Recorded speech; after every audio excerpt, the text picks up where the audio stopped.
Hi, I'm Barry Sahajian, and today we're going to be doing exercises to improve your technique and your time. And we're going to be doing it in thirds. Key of G, and the exercise is going to be in thirds. Key of G, second position, which is from the second fret, despite the third fret is where the scale is. We're using thirds for one measure. So that means there will be 8 notes, 8 eighth notes, and it will be one full measure. I'm going to play it, we'll discuss it, and then I'll show you how to get the most benefits you can from an exercise, as well as adding to your vocabulary of things to play. Since it is a full measure, you'll be able to put it in wherever it works harmonically. So here it is. That's 8 notes.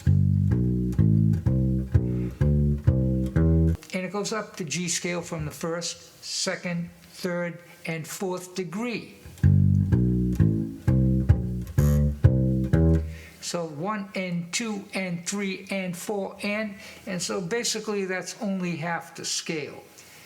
But what you want to do is I'm going to extend on this. There's a lot of places I can take this exercise to gain even more benefits, but let's learn it one step at a time and get it down very tight, because thirds are very popular.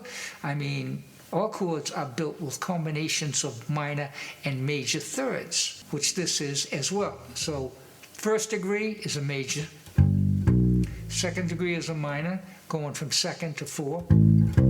Third degree is a minor. It goes from third degree to fifth degree, or B to D. That's a minor interval. And then the fourth degree, of course, is a major interval. Let's play it now, and just we'll stop in between each repeat.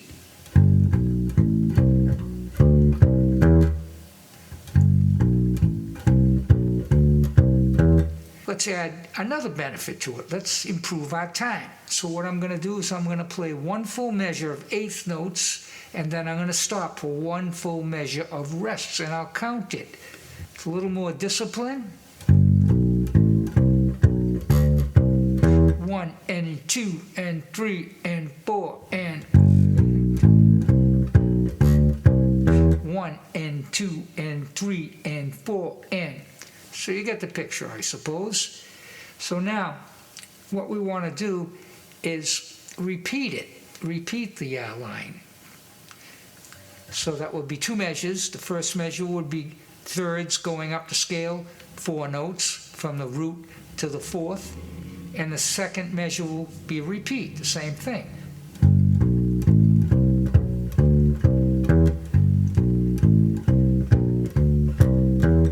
Maybe speed it up a little and really get it so it's almost second nature.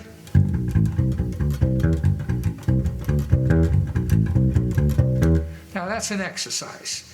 And not only that, as I will show you later in the video, there's so much you can do with these type of lines. So now what we'd like to do is extend it to 2 measures, and we want to add thirds to the second half of the measure. So the second half of the measure would be 5, 6, major 7, and the octave.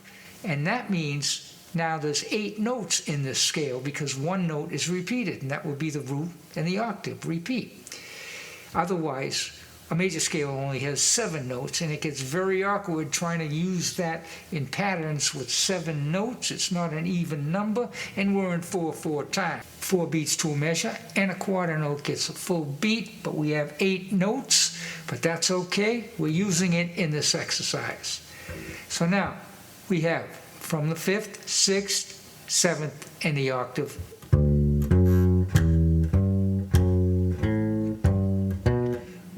And 2 and 3 and 4 and once again play it, and we'll repeat it without any time in between, just for the sake of getting used to it, maybe speeding it up if you can.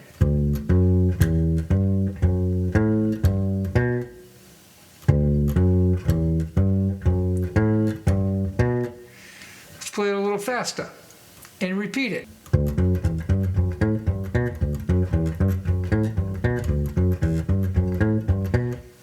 Okay, what do we do next? Guess what? We're going to play both of them together, and we'll have the full scale. going from the root to the octave, equaling 8 notes per measure. Let's try it.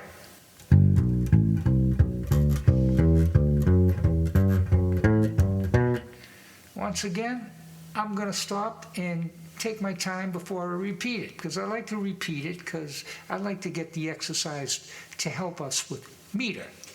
Let's try it again, and I will repeat it this time.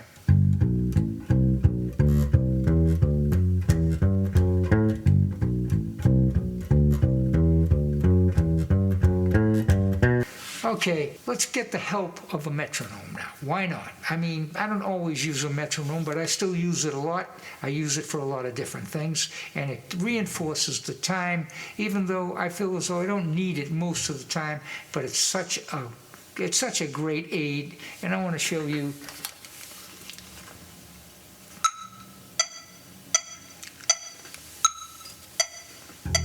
So we have the metronome, so we want to feel the time before we jump right in.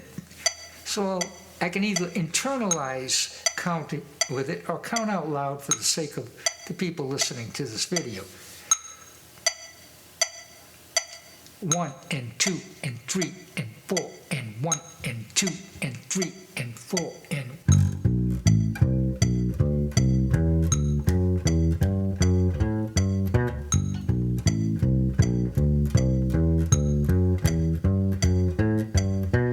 I'm listening to the metronome and trying to sync it up with the click as close as I can, and the closer I get to syncing with the click, the better it feels, of course. And there's a lot you can do. You can accent beats, change the line, but we're not going to go there yet, changing the line. This is about getting the exercise down so you can play it fluidly.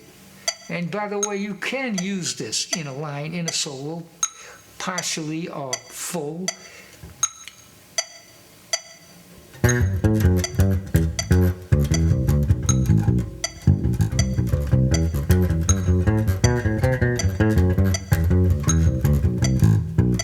Chords are stacks of thirds, and that's it. It goes all the way up to the 13th, you know?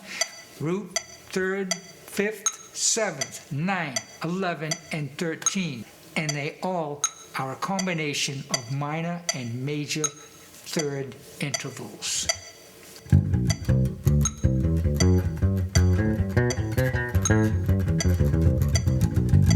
That's all for this video. I hope you enjoyed it and got something out of it. As usual, you can go to my Patreon page and download some of the study materials that are used in this video that can be very helpful in your development if you're interested. Please subscribe, hit the bell to be notified, and drop by again. I have a lot more to talk about, and have a nice day.